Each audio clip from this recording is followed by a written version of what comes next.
네, 시청자 여러분 안녕하십니까? 여수 MBC 토크쇼 뉴스 앤 이슈 이용선입니다. 결실의 계절인 가을입니다. 가을은 예술과 문화와 참 잘 어울리는 계절이기도 하죠. 그동안 문화예술의 불모지로 여겨져 온 우리 지역이 이제는 전국적으로 관람객을 유인하는 문화예술의 고장으로 변화하고 있습니다. 올 봄 먼저 광양시에 개관한 전남 도립미술관, 지방 소도시에 건립된 공공미술관이죠. 전국에서 발길이 이어지고 있고요. 또 10년 전 문을 연 GS칼텍스 예울마루는 세계적인 음악가들이 찾는 공연장으로도 명성을 얻고 있습니다. 이것들은 서울과 견주어도 손색 없는 수준의 높은 전시 또 공연이 상시 열리고 있는데 오늘 이 시간에는 지역 문화예술 전반을 살펴보고 또 이맘때 함께 즐기면 좋을 전시와 공연 소식도 함께 전해 듣겠습니다. 자, 함께할 두 분 먼저 소개해드리죠. 전남 도립미술관 이지호 관장 함께합니다. 어서 오십시오. 안녕하세요. 전남 도립미술관 이지호 관장입니다. 반갑습니다. 네. 자, 또 한 분 모셨습니다. GS칼텍스 예울마루 이승필 관장 모셨습니다. 어서 오십시오. 안녕하십니까. GS칼텍스 예울마루 이승필 관장입니다. 네. 시청자 여러분 뵙게 되어 반갑습니다. 자, 이렇게 오늘 두 분과 함께 문화예술에 대한 이야기 1시간 동안 나눠볼 텐데 먼저 기관 소개 하나씩 좀 해보면 어떨까 싶습니다. 전남 도립미술관 아무래도 최근에 또 생겼으니까 이야기를 네. 먼저 또 해보면 전남 동부권의 최초의 공공미술관이거든요. 아직 다녀오지 못한 분들도 계실 거고 뭐 다녀온 분들도 계실 텐데 소개 먼저 좀 해주실까요? 네, 전남 도립미술관은 광양에 위치하고 있고요. 그리고 3월 22일, 지난 3월 22일에 개관전을 이제 개최해서 산을 등지고 물을 바라보다 많은 분들의 호응 속에 이제 저희가 전시가 성공적으로 끝이 났고요. 또 이어서 이제 저희가 새로운 전시를 시작했습니다. ASF뿐만이 아니라 소전 손재영 선생님의 전시 그리고 누구나 가보고 싶은 이건희 컬렉션. 이제 이건희 컬렉션 저희가 기증을 21점을 받았습니다. 그래서 그 21점을 그 관람객들에게 이제 소개하는 전시가 있습니다. 그런 전시뿐만이 아니라 미술관 주변 자체가 하나의 예술이기 때문에 미술관을 찾아오는 관람객들이 벌써 한 달에 그러니까 월 평균 350명 정도 많이들 찾아오고 있습니다. 네, 알겠습니다. GS칼텍스 예울마루는 물론 이제 지역에 또 역사가 또 돼서 많이 알려졌습니다만 이 자리를 또 빌려 다시 한번 소개해 주시면 좋겠어요. 예, 우리 아나운서님께서 말씀하신 것처럼 GS칼텍스 예울마루는 이렇게 GS칼텍스가 우리 여수 국가산단의 모태 기업이자 대표 기업인데요. 대표적인 사회공헌 사업으로 조성된 문화예술 공간이라고 보시면 되겠습니다. 여수시와 함께 또 지역 시민사회 또 각계각층의 자문위원들과 함께 조성되고 현재 10여 년에 걸쳐서 운영되어 오고 있는 지역의 대표적인 또 남중권의 대표적인 문화예술 공간으로 보시면 되겠습니다. 네. 도립미술관이 개관 6개월이 지났습니다. 앞서서 말씀도 해주셨는데 일단 지역민들의 반응이 굉장히 뜨거웠고 점수도 후한 걸로 알고 있거든요. 개관 후에 자체 설문조사를 하셨는데 관람객의 호응도가 어땠습니까? 네, 저 정말 두근두근했습니다. 어떻게 관람객들이 저희 미술관의 전시를 받아들일지 궁금했었는데 우선은 점수가 좀 후했던 것 같고요. 저희가 모니터링을 해본 결과 그래서 주말에는 거의 2,000명이 넘는 그 관람객들이 미술관을 찾아줬고요. 특히 젊은 관람객층이 그 로랑 그라소 ASF, 그러니까 뉴 미디어 세계적인 작가들의 작품에 대해서 굉장한 관심을 갖고 있었고요. 특히 외지 서울이나 다른 그 도시에서는 그 우리 지역 출신의 그 이 대가들의 작품, 그러니까 예를 들면 소전 손재영 선생님의 전시라든가 그 이전에 그 의제 남농 허건 선생님의 전시 그 지역을 대표하지만 한국 현대미술사를 대표하는 이분들의 전시가 또 많은 호응을 갖고 있었고요. 그래서 많은 분들이 찾아주셨습니다. 네. 아니 이제 관장님께서는 제가 알기로는 타 지역에서도 쭉 관련된 활동을 이제 하시다가 이제 광양 지역에도 내려오신 걸로 알고 있는데 다른 데와 비교했을 때 전남 도립미술관 확실하게 장점이 좀 있다고 보십니까? 당연하죠. 어떤 게좀 저희는 있을까요? 예향이잖아요. 네. 이 역사, 그러니까 사실 현대적인 컨텐츠를 우리가 개발하기 위해서는 그 저변에는 그 이 과거의 어떤 역사, 문화, 예술 이것이 전제해야 되는데 남도는 그야말로 한국 근현대 미술사의 보고입니다. 그래서 이 보고를 저희가 끊임없이 재발견해서 현대 미술과의 그 이 교류, 조우 이것을 만들어낼 수 있는 그런 인프라가 확실한 곳이기 때문에 뭐 다른 도시하고 비교할 수가 없고요. 우리 그 전남의 문화는 곧 세계의 문화, 그러니까 한국을 대변하는 세계적인 문화라고 생각을 합니다. 그래서 저희 미술관이 광양에 위치했지만 저희는 이제 세계적인 미술관이라고 이제 생각을 하고 저희 전 직원은 그렇게 일을 하고 있습니다. 네, 뭐 말씀의 이제 자부심도 함께도 느낄 수 있는 그런 또 이야기였는데 향후 프로그램들 뭐 지금 또 이어지고 있는 프로그램들은 또 잠시 후에 또 소개를 좀 해드리도록 하고 예울마루는 말씀드렸지만 지역 복합 예술 공간으로 자리매김한 지 10년이 됐습니다. 참 이 존재감이 어마어마한데 그동안 예울마루가 문화 불모지였던 뭐 여수뿐만 아니라 전남 동부 지역 완전히 바꿔놓았다는 평을 또 받고 있습니다. 뭐 이른바 예울마루 효과라고도 뭐 이런 한쪽에서는 또 이야기를 하던데 지난 10년의 성과를 정리하자면 어떻게 좀 정리해 볼 수 있을까요? 예. 말씀 주신 대로 예울마루가 지역사회 또 남해 남중권에 끼친 영향은 상당하다고 이렇게 많이들 평가를 받고 있습니다. 네. 크게 보면 이제 예울마루 자체가 지역을 넘어선 독보적인 아트센터로 이제 자리매김되었는데요.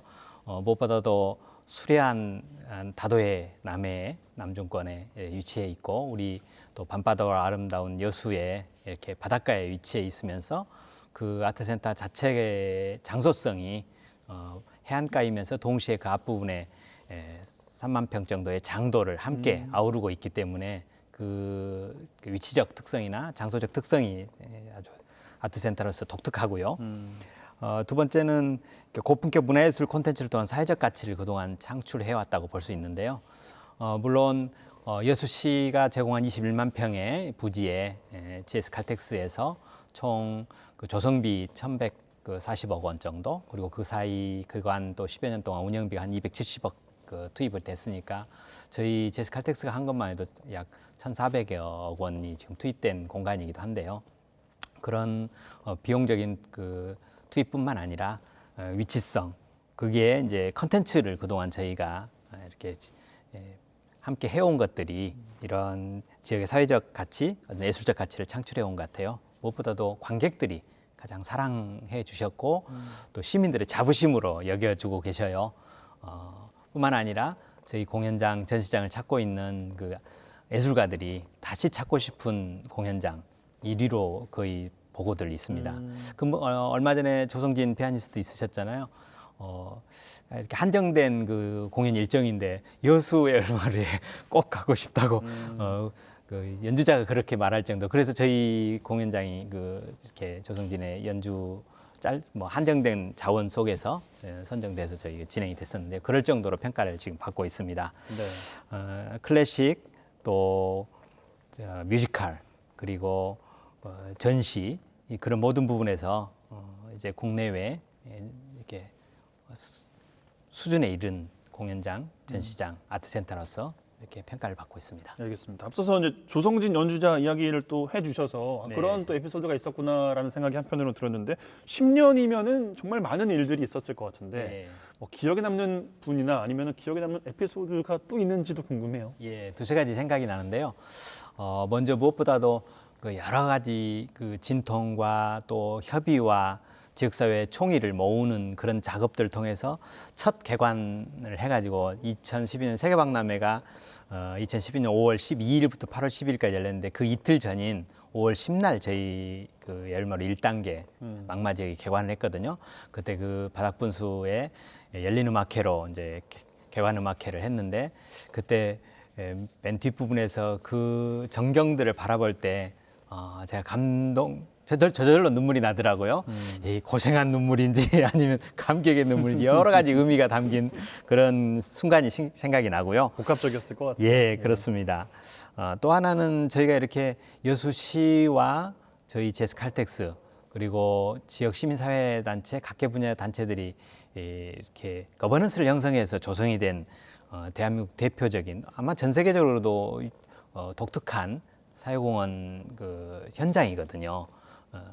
근데 여기 이런 것들을 이렇게 시상하는 시상기관이 있었어요. 그때 저희가 대상인 국무총리상을 탔고 김황식 총리님 이렇게 명의의 상을 탔는데 그 위에 김황식 전 총리께서 몇 번 저희 예울마루를 찾아주셨었어요.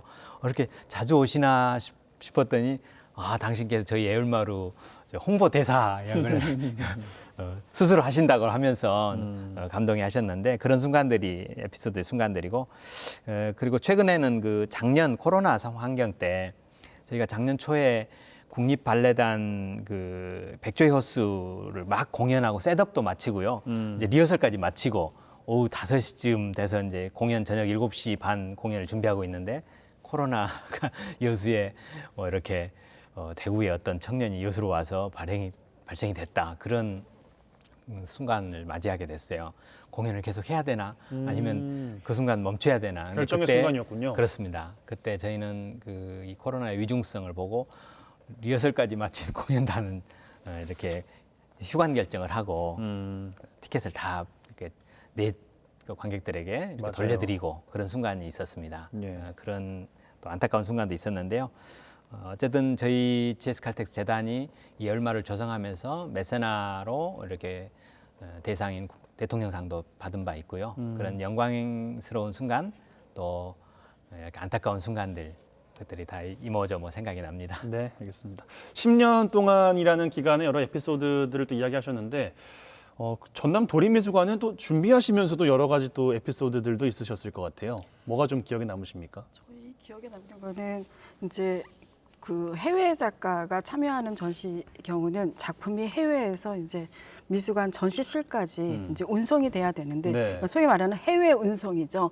근데 이게 이제 코로나로 인해서 그 여부가 굉장히 불확실한 거죠. 정말 미술관의 작품이 들어오는 순간까지 좀 가슴을 졸여야 되는 뭐 이런 문제들이 많이 있었고요. 또 작가들도 이제 본인의 작품이잖아요. 어떻게 보면 자신의 분신인데 이제 이 작품이 특히 이제 그 전남에서 이 소개가 되는데 오고 싶죠.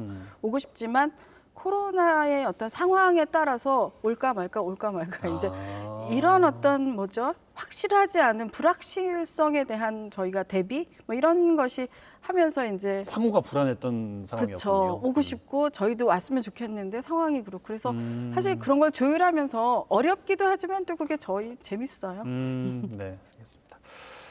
프로그램 이야기도 좀 해볼까 하는데 도립미술관이 뭐 광양 지역으로 또 놀러 가면서 뭐 나들이도 하신다고 하고 뭐 데이트도 하신다고 하고 그렇게 좀 돼가고 있는 것 같습니다. 10년까지의 예울마루 이야기를 해봤으니까 10년 후에 도립미술관을 상상하신다면 어떤 모습을 좀 그리시는지도 궁금해요. 저희 항상 상상하죠.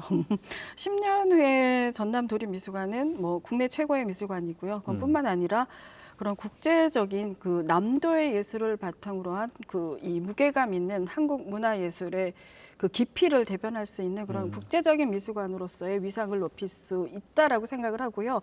또 충분히 가능한 일이고요. 그리고 저희가 지금 하는 그 그러니까 해외 미술관과의 교류 이 시작도 이제 10년 후에 미술관의 위상을 위해서 저희가 하나씩 밟아가고 있습니다. 알겠습니다.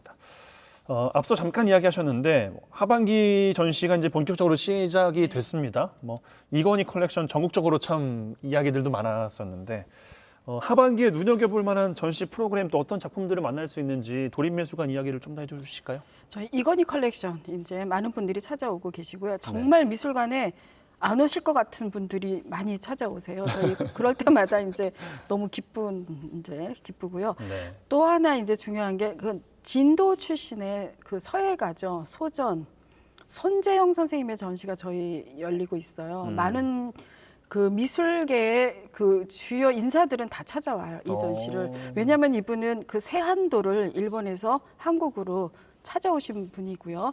또 한편으로는 소전체라는 어떤 독창적인 자신만의 그 이 서체를 또 만드신 분이고요.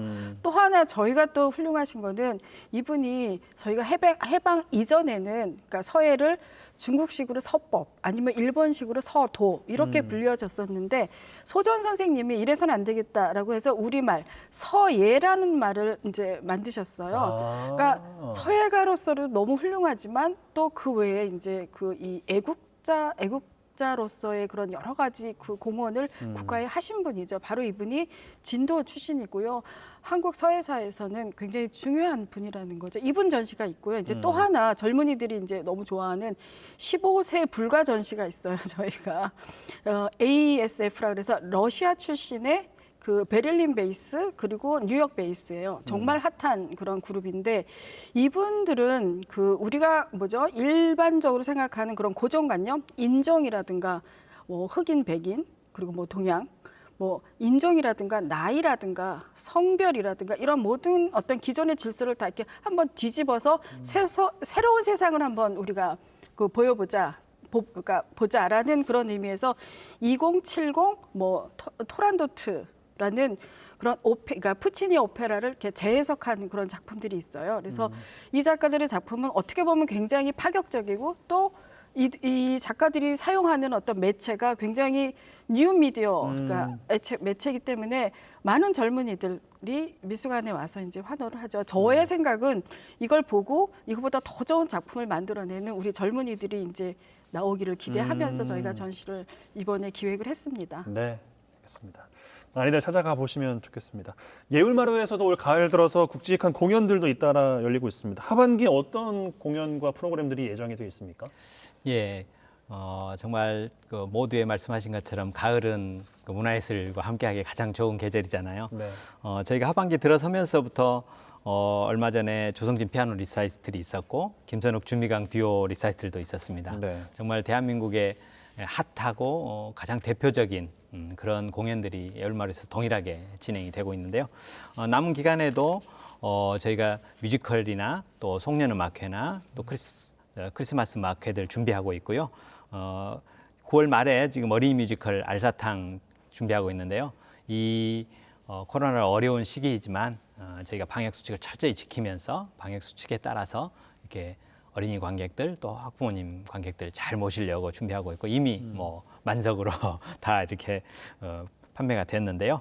그것뿐만 아니라 저희가 늘 그 매년 지금 해오고 있는 금년도 애울마루 실내악 페스티벌 양성훈 선생님과 함께하는 애울마루 실내악 페스티벌을 아주 풍성하게 준비를 하고 있습니다. 뿐만 아니라 우리가 지역과 함께하고 있는 지역 예술인 페스티벌도 지금 예정돼 있고요. 그 밖에 여러 또 대관 공연들이 있어서 사실 10월 달에는 극장이 쉬는 날이 없을 정도입니다. 그래서 우리 직원들이 미리 쉬고 지금 10월을 만반의 그 공연 준비를 하고 있는데요. 그럴 정도로 하고 있고 전시 분야는 우리 도립미술관에서 가까이 뭐 있으면서 공공에서 워낙 큰 전시들도 해주시고 계셔서 저희도 너무 감사하게 생각하고 저도 벌써 그 사이 3번 이상 다녀왔습니다. 근데 저희도 자체적으로 또 좋은 전시장들이 있기 때문에 저희는 한국문예관연합회 한문연과 협력한 전시로서 매그넘 인 파리 사진전을 준비하고 있으니까 여행 못 갈 때 사진 전시로라도 그 여행의 그 욕구를 또 디자이어를 함께 채워보는 그런 시민들 많이 오셨으면 좋겠습니다. 네. 참 두 분의 이야기도 공통적으로 나온 게 어쩔 수 없는 코로나19에 대한 이야기인데 더 부응할 수 있고 더 이제 좀 이슈도 많이 될 수 있었던 상황인데도 불구하고 코로나19라는 참 예상치 못한 복병이 오랫동안 이어지고 있습니다. 방역 어떻게 하고 계신지 아무래도 이게 방역을 잘 하고 있다라는 또 이야기를 들어야 더 많은 분들께서 찾아오시지 않겠습니까? 어떻게 도립미술관 어떻게 하고 계십니까? 방역 수칙을 준수하는 건 뭐 너무 중요하죠. 당연한 이제. 거고요. 예, 네. 들어오면서 이제 발열 체크하고요. 이제 누구나 다 하듯이 다 하고 특히 저희 미술관은 그 전시장이 한 1000여 평이 됩니다. 1000평 정도 되기 때문에 그 2시간당 250명을 받을 수가 있어요. 그러니까 관람객들이.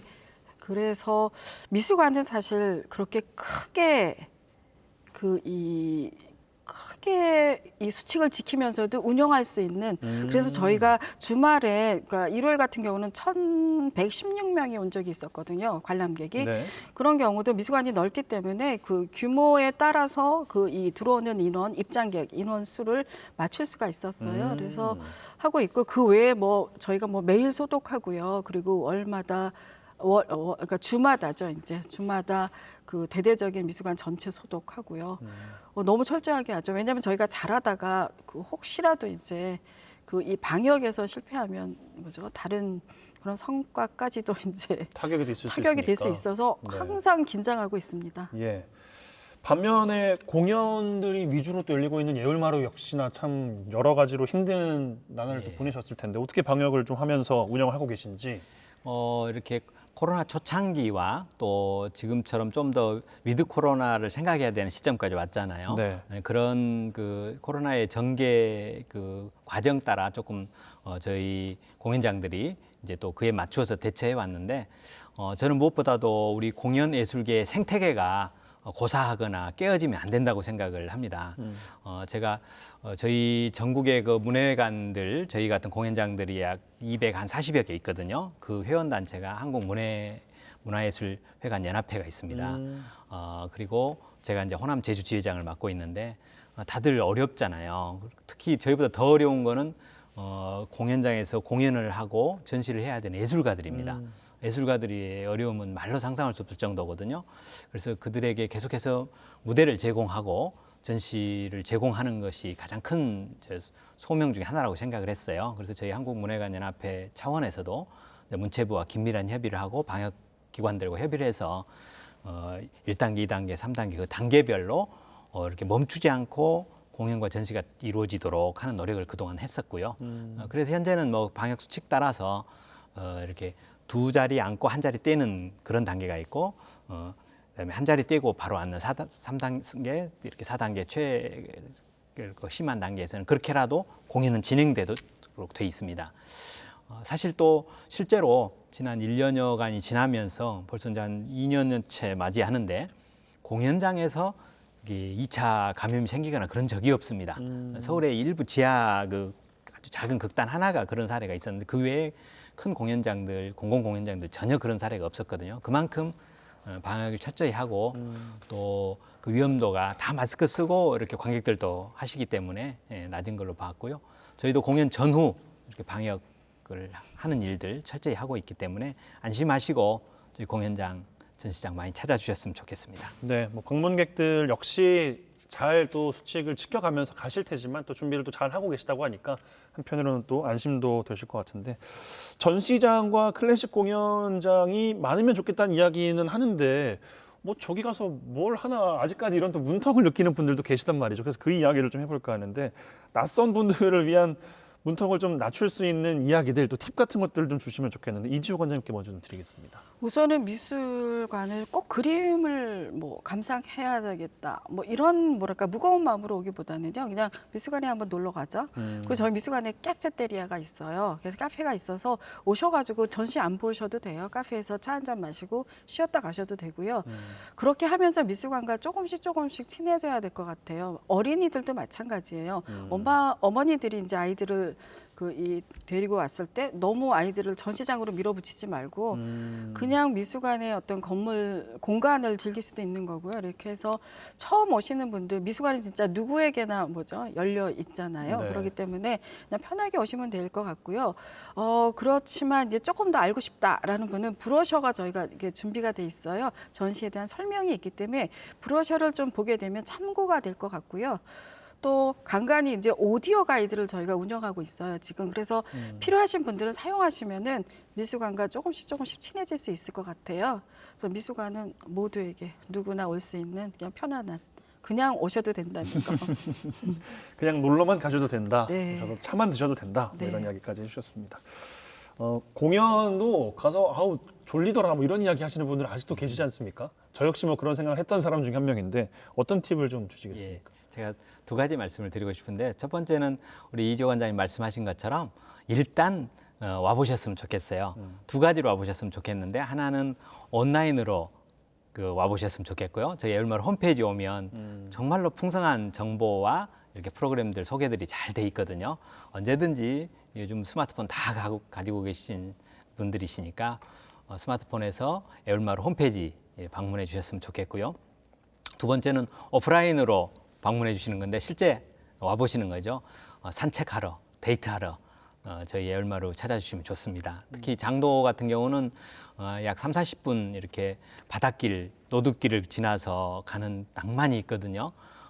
그곳에서 와서 정말 이렇게 프로포즈 하면 좋을 정도로 제가 그걸 목표로 할 정도로 하고 사이트들을 만들어 놨기 때문에 산책로나 이렇게 가까이 해주셨으면 좋겠고 특별히 이제 공연과 관련해서 그 중에서도 뭐 재미있는 뮤지컬이나 이런 거는 아무도 졸지 않으시고 열성 팬들이 많습니다. 뭐 또 조성진 같은 특별한 공연들은 지난번 공연에 10초 만에 매진이 됐어요. 그래서 찾는 분들한테 오히려 저희가 송구하고 많이 못 드려서, 더구나 코로나라서 좌석도 제한되잖아요. 맞아요. 그래서 미안해 할 정도로 그렇게 많이 찾아주시긴 합니다만은, 그 밖에 클래식 공연들, 지역의 클래식 연주자들한테 격려해주고 힘 북돋아주면서도 즐길 수 있는 그런 공간들이거든요.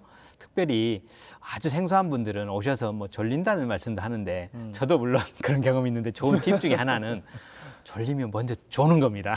아, 먼저 졸라고요? 예, 먼저 졸리면 한 10분 정도, 길면 딱 졸고 나면 그 다음부터 맑아지거든요. 아, 그래서 먼저 존 자라? 다음에 그건 또 새로운 팁이네요. 예, 또. 그렇습니다. 그 다음에 맑은 정신으로 즐겁게 이렇게 남은 시간들, 뭐 8, 90분도 되고 4, 50분도 되는데, 그 시간들을 이렇게 누리실 수 있는 팁을 드리고 싶습니다. 이거는 또 졸아보셨기 때문에 또 경험에서 우러나오는 팁이 아닌가 싶은데. 저도 그렇습니다.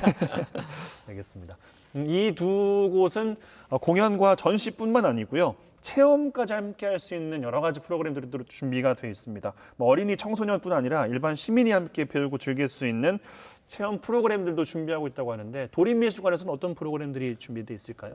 네, 사실 코로나로 인해서 저희가 하고 싶은 걸 다 하지는 못합니다. 그래서 네. 현재는 전시 연계 어린이 아틀리에를 운영하고 있습니다. 그래서 어린이들이 전시를 보거나 뭐 미술관에 왔을 때 그 전시에서 본 작품을 그대로 어린이 학습지용으로 만들어서 어린이가 체험할 수 있게 만들었습니다. 그래서 부모님들이 그 코너를 굉장히 좋아하는데요. 그래서 어린이들을 위해서 브로셔도 어린이 눈높이에 맞는 전시 설명서가 포함이 돼 있고요. 또 아이들이 전시를 보고 난 후에 그 작가의 작품을 이해할 수 있게끔 연계한 학습지를 통해서 뭔가 붙일 수도 있고 뭐 그릴 수도 있는 그런 아틀리에를 운영하고 있어요. 그래서 저희는 이 아틀리에를 지금은 이제 아틀리에를 운영하고 있지만 좀 더 확장해서 이제 앞으로 어린이들이 미술관에 왔을 때, 미술관을 방문했을 때 좀 스테이할 수 있는 그런 이 공간을 또 2층에 준비하고 있습니다. 네, 그런 장치들이 또 미술 예술과 또 친해질 수 있는 장치가 되겠어요. 그러니까 미술관의 주인은 어린이들이거든요. 젊은이들. 예, 젊은이들이 우리의 문화를 다음 젊은이들에게 이어주는 곳이 이제 미술관이기 때문에 저희 미술관의 가장 중요한 이제 젊은이죠. 저희가 많은 포인트를 젊은이에게 맞추고 있습니다. 그렇군요. 예. 예울마루에서도 정말 다양한 프로그램들이 있는 걸로 알고 있는데 어떤 것들이 있을까요? 그 체험 프로그램과 관련해서는 그 아카데미 프로그램들이 가장 많이들 활용하시고 또 체험과 연계된 활동을 하고 계시는데요.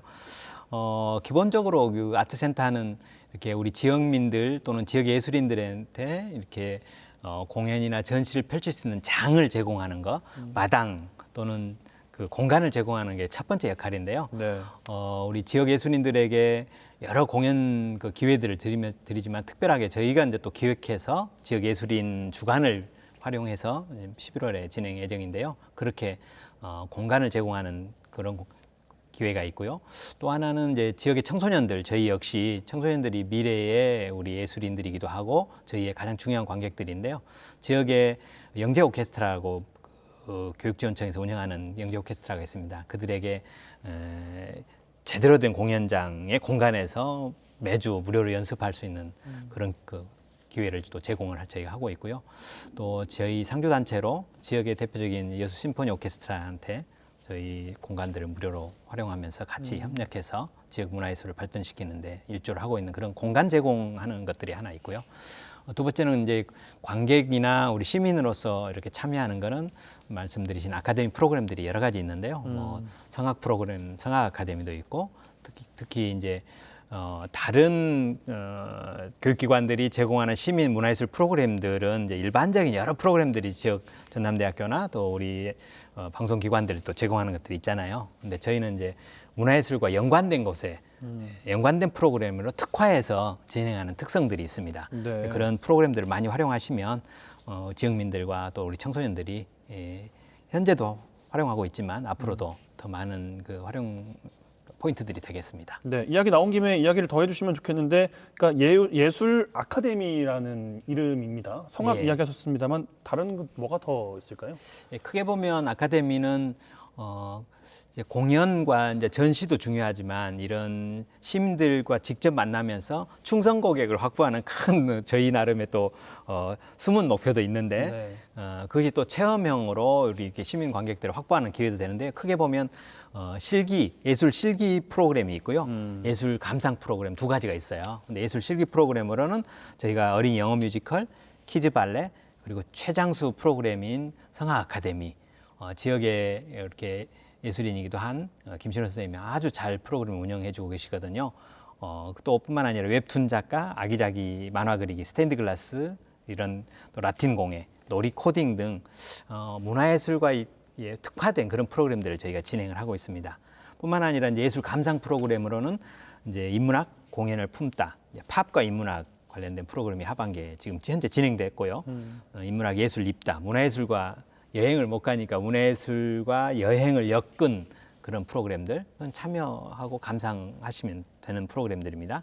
그다음에 클래식 살롱, 또 그림 속에 담긴 화가의 이야기, 전시 연계 특강 등을 하반기에도 준비하고 있습니다. 네, 실제 참여하신 분들의 반응은 좀 어때요? 그게 가장 궁금한데. 예, 사실 코로나 때문에 대면해서 뭘 진행하는 게 한계가 많이 있잖아요. 그래서 인원수들을 더 제한하고 그러는데요. 어떤 프로그램들은 정말로 모집 공고 내자마자 마감되는 프로그램들이 있어요. 대표적인 게 저희 장수 프로그램이 성악 아카데미 프로그램들인데 그 과정들을 통해서 본인들이 힐링이 되고 본인들의 아픔들이 치료되는 그런 이야기들을 많이 들었어요. 신기하죠. 예술을 통한 어떤 마음 치유랄까, 인생의 새로운 면모들을 찾고 자기를 발견하는 그런 효과까지 있더라고요. 그런 부분에서 그런 사례들이 여러 가지에 축적되면서 예울마루의 역사가 더 쌓여가는 것 같습니다. 알겠습니다. 전남 도립미술관도 지역 예술인을 발굴하고 육성하는 프로그램이 준비가 돼 있다고 들었어요. 네, 어떤 것들이 있습니까? 저희가 지금 현재 하고 있는 것은 그러니까 전문가 매칭 지원 프로그램입니다. 이것은 국립현대미술관이 추진하는 거고요. 저희가 참여하는 이런 사업으로서 저희 지역 작가로 선정된 분이 이제 강훈 작가와 박치호 작가입니다. 그래서 이분들의 이분들이 8월 24일 날 저희 미술관에 오셔서 이제 전문가들의 그 매칭 그 작품에 대한 그 리서치를 이제 같이 하는 그런 프로그램인데요. 뿐만 아니라 이제 저희 미술관의 전시에 저변에 깔린 모든 그 전략은 저희 지역 작가를 중앙이라든가 또 어떤 국제적인 작가로 더 알리기 위한 그런 전략이 다 숨어 중요하죠. 있습니다. 그래서 지역 작가 전이란 타이틀은 저희가 쓰지 않고요.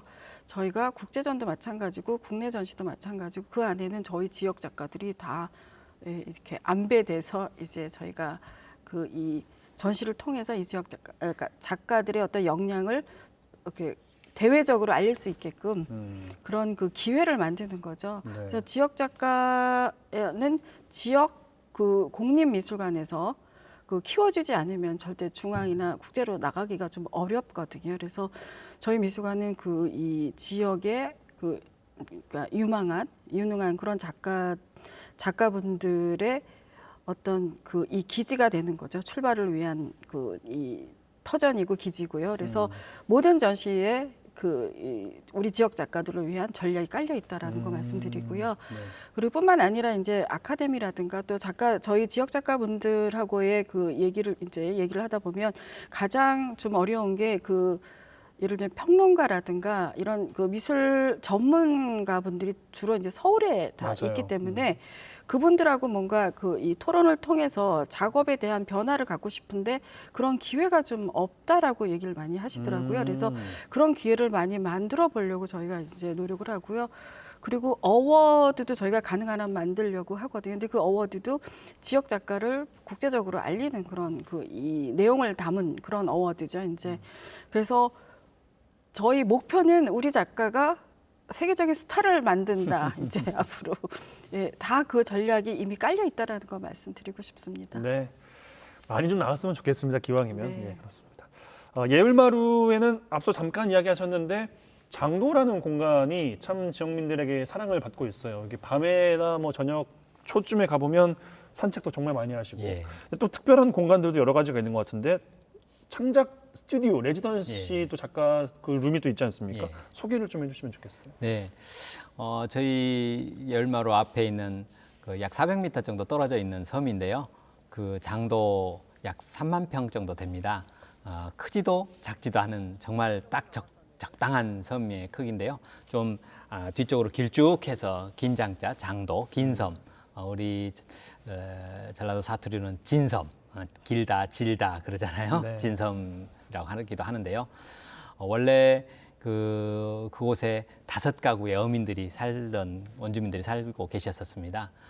그래서 프랑스에 저희 기본 설계를 하셨던 도미니크 페로 선생께서는 그런 장소성이나 역사성을 살린 기본 설계를 해줬고요. 저희가 조성하면서도 그런 부분에 대한 그 원칙들을 지키면서 했는데요. 특별히 그 장소적 특성으로 이렇게 섬에까지 다다르러 가는 다리는 아니고요.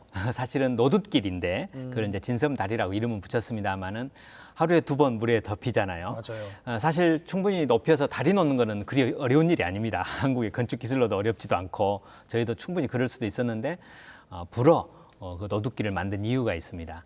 그것은 일종의 서울에서는 연출할 수 없는, 그리고 무태에서는 연출할 수 없는 우리 해안가 바닷가에서만 연출할 수 있는 것이 바로 조수간만이잖아요. 그런 조수간만의 차이를 이용해서 하루에 2번 이렇게 어떤 설치예술처럼 자연예술, 대지예술이 펼쳐진다고 볼 수 있거든요.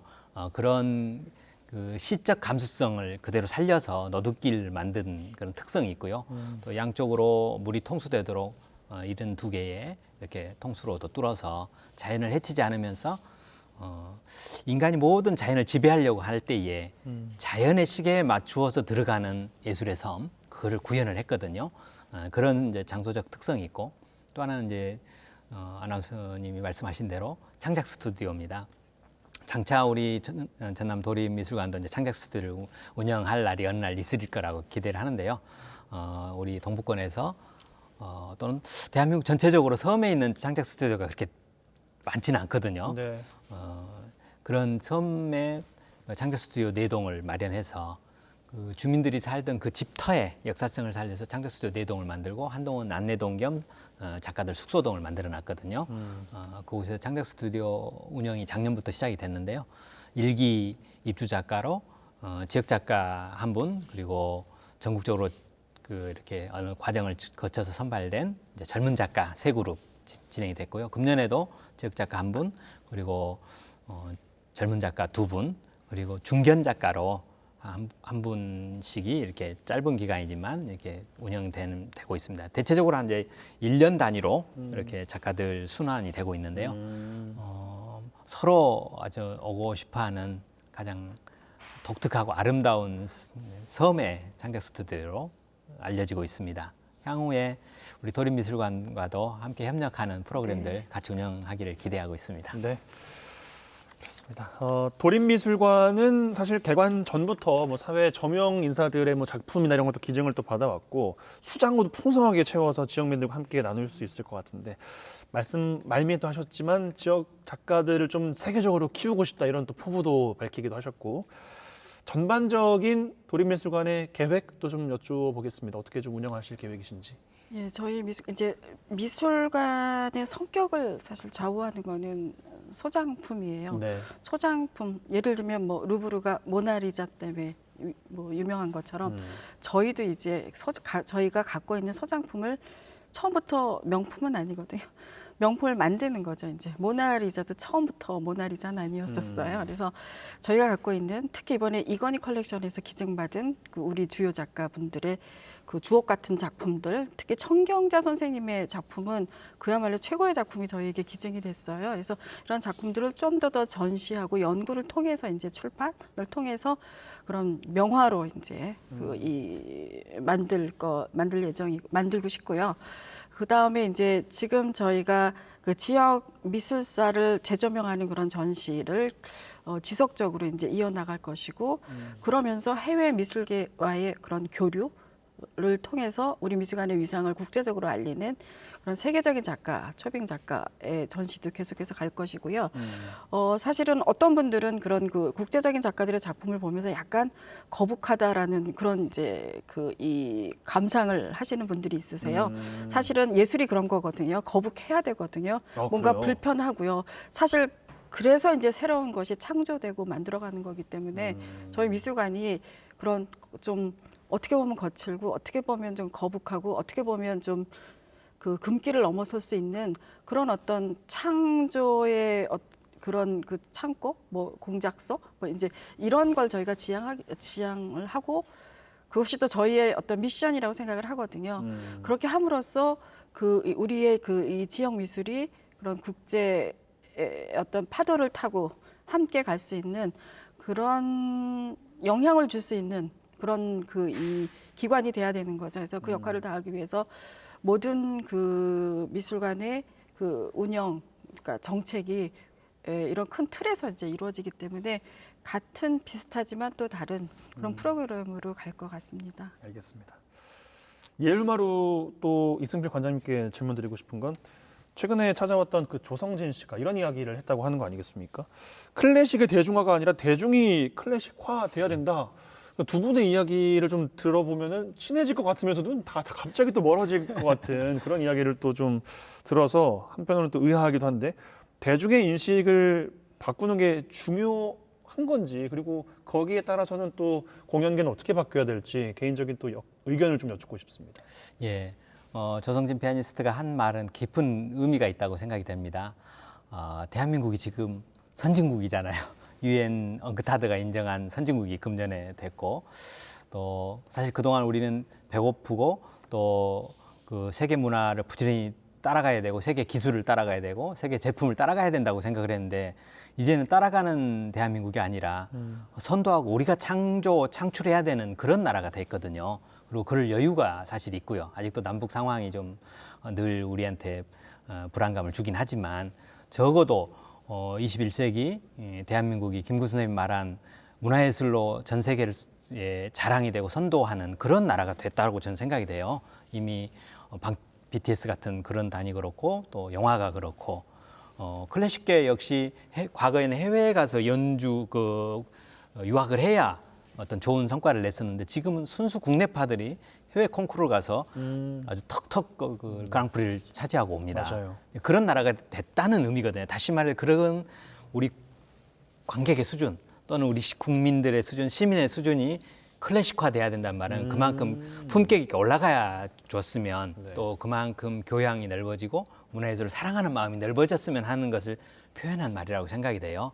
그래서 우리 관객들도 그런 문화예술을 대하는 그 자세나 격들이 있었으면 좋겠다는 생각이 들면서 동시에 또 우리 문화예술인들도 더 관객에 가까이 가는 노력들 더구나 시대가 지금 스마트폰 시대 호모 사피엔스 시대가 됐잖아요.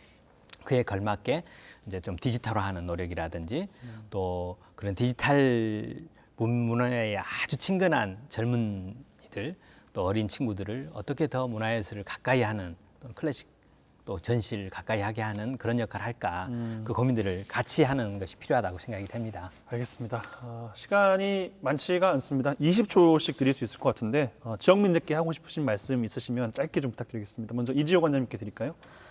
네, 저희 미술관을 찾아오시는 분들께 일단 감사드리고요. 또 앞으로 이제 미술관을 통해서 미술관에서 느낄 수 있는 그런 감성, 또 새로운 정보, 그리고 새로운 느낌 이것이 이제 이 미술관이 갖고 있는 그 파워이기 때문에 많은 분들이 미술관에 오셔서 아주 편안하게 즐기다 갈 수 있으면 좋을 것 같습니다. 그래서 어렵게 생각하지 마시고 문턱이 낮은 오시라. 미술관 무조건 오시라. 이승필 관장님께도 20초만 드리겠습니다. 예. 저 역시 우리 관객분들 또 시민 또 그 관광객 여러분들에게 애월마를 오시라. 그대의 삶이 행복해질 것이다. 그리고 즐거워질 것이다. 그리고 새로운 충격을 만나게 될 것이다. 그런 말씀을 드리고 싶습니다. 오프라인으로 찾아주시고 또 온라인으로 애월마을 홈페이지 많이 찾아주시면 감사하겠습니다. 고맙습니다. 오늘 두 분 나와주셔서 고맙습니다. 고맙습니다. 네, 감사합니다. 네. 네, 가을입니다. 문화예술 잘 즐기시면서 또 힐링도 한번 해보시면 어떨까 싶습니다. 오늘 준비한 소식 여기까지입니다. 고맙습니다.